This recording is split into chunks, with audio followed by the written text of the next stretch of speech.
সুস্বাগতম বন্ধুসকল, মোৰ অন্য এটা ভিডিঅ'লৈ আপোনালোকক স্বাগতম জনাইছো। আজি মই আপোনালোকৰ আগত কেবিন ক্ৰুৰ বিষয়ে ক'বলৈ গৈ আছো। আশা কৰিছো আপোনালোকে ভিডিঅ'টো শেষলৈ চাই আৰু প্লিজ যদি কোনোবা এনে ব্যক্তি আছে যাৰ কেবিন ক্ৰু বনিবলৈ ইচ্ছা আছে, তেন্তে প্লিজ সিহঁতক এই ভিডিঅ'টো শ্বেয়াৰ কৰি দিয়ক যাতে সিহঁতৰো সহায় হয়। যদি আপোনাৰ বয়স 18 হয় আৰু যদি আপোনালোকে 12 পাছ কৰিছে, তেন্তে আপোনালোকে কেবিন ক্ৰু বনিব পাৰিব। কিন্তু তাৰ বাবে সিহঁতে কিছুমান দি দিছে যে এইকেইটা থাকিব লাগিব। কিন্তু সেইকেইটা কি আহক মই কৈ গৈছো আপোনালোকক এটা এটাকে। আপোনালোকে যদি আপোনালোকৰ বহি আছে তেন্তে নোট কৰি লওক। প্ৰথমটো হৈছে আপোনালোকে ইংৰাজী আৰু হিন্দী ভাষাটো ক'ব পাৰিব লাগিব।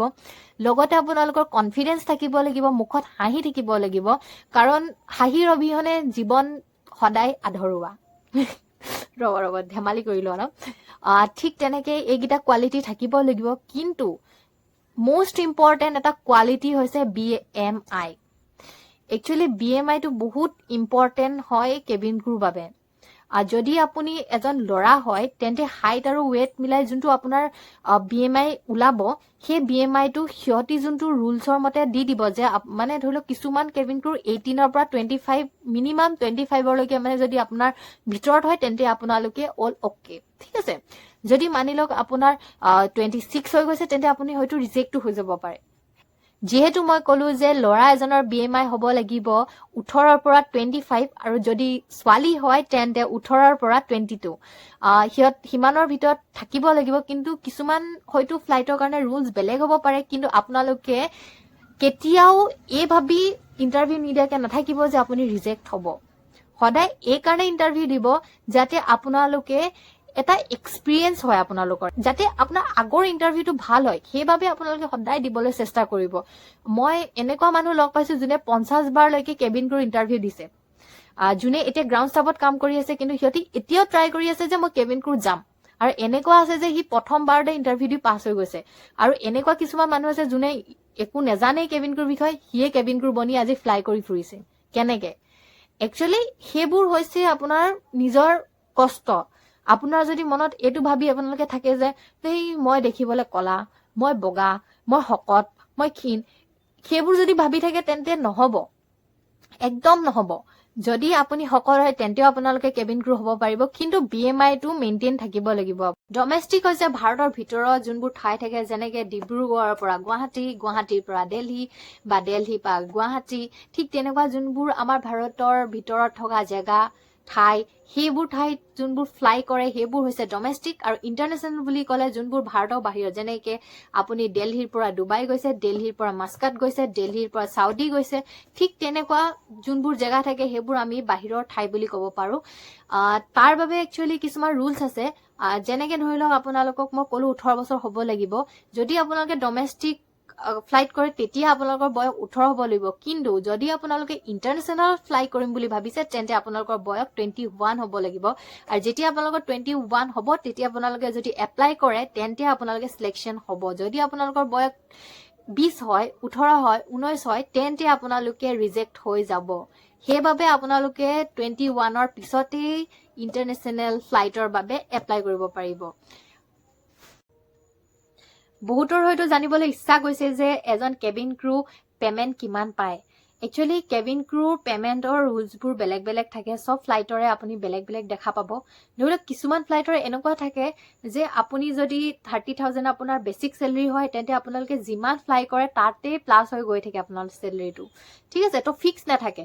আৰু কিছুমান এনেকুৱা থাকে যে আপুনি আজি যদি 30,000 পাইছে তেন্তে আপোনাৰ 2 বছৰৰ পিছত আপোনাৰ সেইটো বাঢ়ি যাব। ঠিক তেনেকুৱা কিছুমান ফ্লাইট চাই থাকে।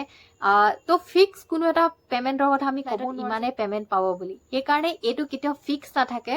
আৰু যোনে আপোনালোকক কৈছে যে আপুনি 30,000 পায় বা 40,000 পায় বা 50,000 পায়, চবৰে চেলেৰি বেলেগ বেলেগ হ'ব পাৰে। কাৰণ আজি জইনিং কৰা আৰু 5 বছৰ আগত জইনিং কৰা মানুহ এজনৰ চেলেৰি টোটেলি ডিফাৰেণ্ট হ'ব। কাৰণ সিহঁতৰ যিমানে এক্সপিৰিয়েঞ্চ হৈ গৈ থাকে সিহঁতি সিমানে আপগ্ৰেড হৈ গৈ থাকে। সেইবাবে আপোনালোকে কেতিয়াও কম্পেয়াৰ নকৰিব।